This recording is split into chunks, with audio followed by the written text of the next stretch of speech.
Imagine standing on the sun-baked floor of the Roman arena. You are a bestiarius, a specialized combatant trained to fight wild animals. You hold a spear, sweat stinging your eyes, waiting for the morning venetanus or animal hunts to begin. Without warning, a trapdoor bursts from the sand right in front of you, and a Caspian tiger lunges into the daylight. In an instant, the air fills with the roar of the beast and the screams of tens of thousands of spectators. To the crowd watching from the safety of the stands, these exotic animals seem to materialize out of thin air, summoned by the sheer will of the emperor. But magic had nothing to do with it. How exactly did Roman engineers design a building capable of routinely transforming into a highly controlled, deadly hunting ground? The Colosseum functioned as a highly engineered theatrical machine, designed to manufacture specific political outcomes through the medium of state-sponsored death. The story of that political agenda starts with the disgraced Emperor Nero. After a massive fire devastated Rome in 64 AD, Nero seized 200 acres of the ruined city center to build his Domus Aurea, a sprawling private palace featuring a massive artificial lake. Hoarding this prime real estate left the Roman population economically drained and deeply resentful. Following Nero's suicide and a chaotic year of civil war, a military general named Vespasian seized the throne. As the founder of the new Flavian dynasty, Vespasian faced a volatile city. He urgently needed a massive public relations victory to legitimize his rule and pacify the citizens. His solution was a populist masterstroke. Vespasian ordered Nero's hated private lake to be drained and filled with concrete. Directly on top of the ruins of Nero's excess, he laid the foundation for a massive public amphitheater. The scale of this new Flavian amphitheater eclipsed anything built before it.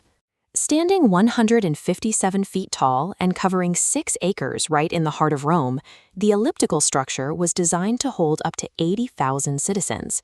Returning this land to the people in the form of a colossal entertainment venue delivered a clear message. The emperors were no longer hoarding the city's wealth. They were spending it to entertain the public. To understand how the games functioned, we have to look beneath the arena, the sand-covered wooden floor of the arena. Today, that floor is gone, exposing the hypogeum, a subterranean complex added by Vespasian's son, Domitian. This dark 2-story underground maze was the nerve center of the amphitheater. Handlers navigated narrow stone corridors, managing hundreds of exotic animals, from North African lions to Indian elephants, that had been shipped from the furthest edges of the empire to holding cages beneath the stands. This 2D cross-section illustrates the mechanics of the Colosseum's lift system. Roman engineers installed 32 sophisticated, counterweight-operated elevators throughout the hypogeum. Using complex networks of ropes and pulleys, human workers could hoist heavy cages vertically toward the arena floor. Operating these lifts required immense physical coordination. The crews below had to perfectly align the rising cages with hinged trapdoors in the wooden floor above, releasing animals onto the sand exactly on cue while navigating the deafening noise and intense pressure of a live performance. The logistical strain of these operations is hard to overstate.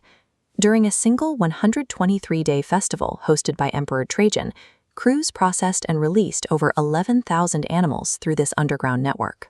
The hypogeum was effectively the most advanced stage machinery of the ancient world.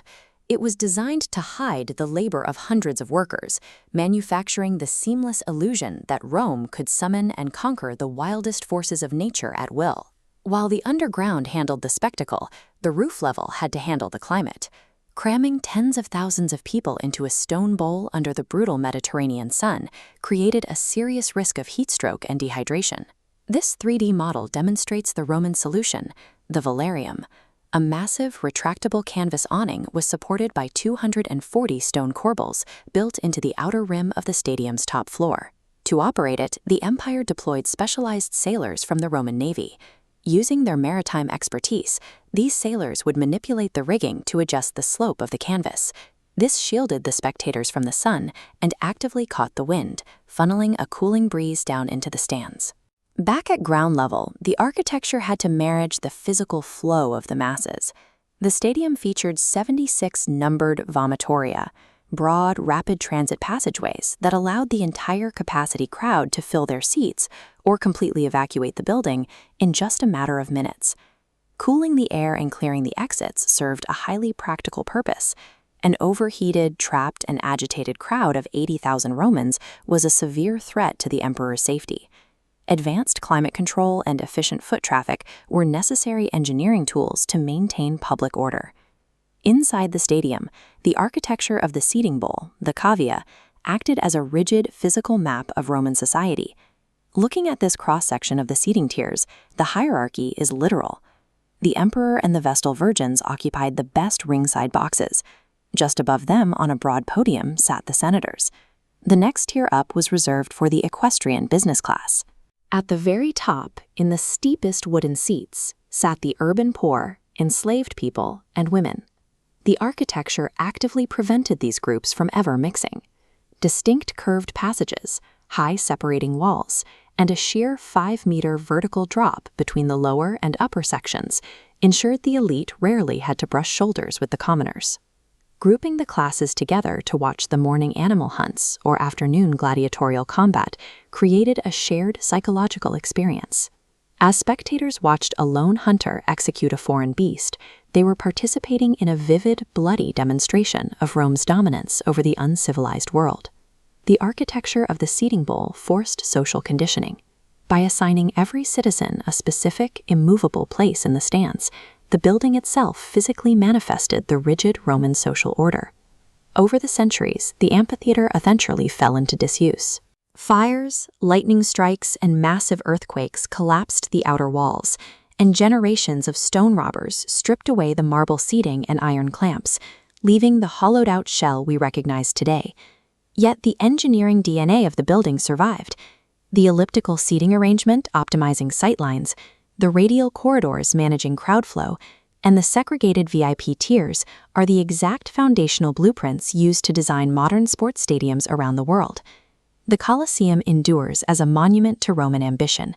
It stands as a masterclass in logistics, architecture, and crowd psychology, a massive stone machine built to